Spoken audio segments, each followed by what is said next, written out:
Assalamualaikum warahmatullahi wabarakatuh. Yang terhormat Ibu Murianu Graheni selaku dosen mata kuliah Tata Kelola Teknik Informasi. Kami kelompok 1 ingin mempresentasikan hasil diskusi kami tentang konsep Tata Kelola Teknik Informasi. Anggota kelompok 1 terdiri dari saya, Lisa Rizanti, Amar Julio Geraldo, Fioriza Danadaksya Ahmad, Galuh Kirana Putri, Putri Nindya, dan Rafa Anargia. Tata kelola TI adalah konsep luas yang berpusat pada departemen atau lingkungan TI yang memberikan nilai bisnis kepada perusahaan. Ini adalah seperangkat aturan, peraturan, dan kebijakan yang menetapkan dan memastikan operasi departemen TI yang efektif, terkontrol, dan berharga. Ini juga menyediakan metode untuk mengidentifikasi dan mengevaluasi kinerja TI dan bagaimana hubungannya dengan pertumbuhan bisnis. Selain itu, dengan mengikuti dan menerapkan kerangka kerja tata kelola TI seperti COVID, organisasi dapat mematuhi persyaratan peraturan dan mengurangi bisnis TI sambil mencapai manfaat bisnis yang terukur. Tata kelola TI menggunakan, mengelola, dan mengoptimalkan TI sedemikian rupa, sehingga mendukung, melengkapi, atau memungkinkan sebuah organisasi untuk mencapai tujuan dan sasarannya.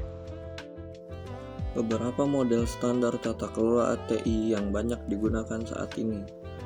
Nomor 1 ada Committee of Sponsoring Organization of the Tradeway Commission atau disingkat COSO. Nomor 2 The International Organization of Standardization atau The International Electronic Health Commission atau ISO, IEC. Nomor 3 ada The Information Technology Infrastructure Library atau disingkat ITIL.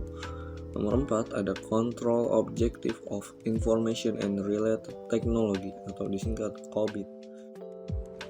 3. Peranan tata kelola TI. 1. TI sangat penting dalam mendukung dan mencapai tujuan perusahaan. 2. TI bernilai sangat strategis terhadap bisnis, khususnya dalam pengembangan dan inovasi. 3. Due diligence semakin diperlukan terhadap implikasi teknologi informasi dalam hal merger dan akuisisi. Fokus area tata kelola TI menurut IT Government Institute (ITGI). Pada tata kelola TI terdapat 5 area yang menjadi fokus perhatian. 1. Keselarasan strategi. Penerapan teknologi informasi harus benar-benar mendukung pencapaian misi perusahaan, di mana strategi teknologi informasi harus selaras dengan strategi bisnis perusahaan. 2. Penyampaian nilai. Penerapan TI harus dapat memberikan nilai tambah bagi pencapaian misi perusahaan. 3. Manajemen resiko.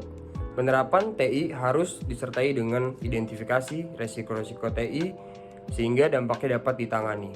4. Manajemen sumber daya. Penerapan teknologi informasi harus didukung oleh sumber daya yang memadai dan penggunaan sumber daya sedapat mungkin dilakukan secara optimal. 5. Pengukuran kinerja. Penerapan teknologi informasi harus diukur dan dievaluasi secara berkala untuk memastikan bahwa kinerja dan kapasitas teknologi informasi sesuai dengan kebutuhan bisnis.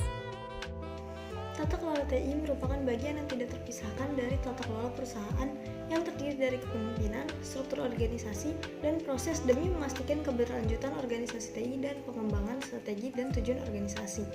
Menurut Graham Bergen, Hayes, dan Goldenstops tahun 2004 dinyatakan bahwa tata kelola TI merupakan tindakan organisasional yang dilakukan oleh Dewan Direksi, Manajemen Eksekutif, dan juga Manajemen TI untuk mengendalikan formulasi dan implementasi strategi TI yang memastikan adanya kepaduan antara bisnis dan TI. Menurut Tarigan tahun 2006 dinyatakan bahwa tata kelola TI merupakan struktur dari hubungan dan proses yang mengarahkan dan mengatur organisasi dalam rangka mencapai tujuannya dengan memberikan nilai tambah dan dari pemanfaatan teknologi informasi sambil menyeimbangkannya dengan risiko dibandingkan dengan hasil yang diberikan oleh teknologi informasi dan prosesnya. Penggunaan standar tata kelola TI akan memberikan keuntungan-keuntungan sebagai berikut. 1. Dual access. Penggunaan standar yang sudah ada dan mapan atau mature akan sangat efisien. Perusahaan tidak perlu mengembangkan sendiri suatu kerangka kerja dengan mengandalkan pengalamannya sendiri yang tentunya sangat terbatas. 2. Structure. Standar menyediakan suatu kerangka kerja yang terstruktur, yang mudah dipahami dan diikuti oleh manajemen. Kerangka kerja yang terstruktur dengan baik akan memberikan setiap orang pandangan yang relatif sama. 3. Best practice. Standar telah dikembangkan dalam jangka waktu yang relatif lama dan melibatkan ratusan orang dan organisasi di seluruh dunia. Pengalaman yang direfleksikan dalam model-model tata kelola yang ada tidak dapat dibandingkan dengan suatu usaha dari suatu perusahaan tertentu. 4. Knowledge sharing. Dengan mengikuti standar yang umum, manajemen akan dapat berbagi ide dan pengalaman antar organisasi melalui berbagai forum seperti mailing list, groups, website, majalah, buku, dan media informasi lainnya. 5. Auditable. Tanpa standar buku, akan sulit bagi auditor, terutama auditor dari pihak ketiga untuk melakukan kontrol secara efektif. Dengan adanya standar, maka baik manajemen maupun auditor memiliki dasar yang sama dalam melakukan pengelolaan TI dan pengukurannya. Sekian presentasi dari kelompok 1, mohon maaf jika ada salah kata. Wassalamualaikum warahmatullahi wabarakatuh.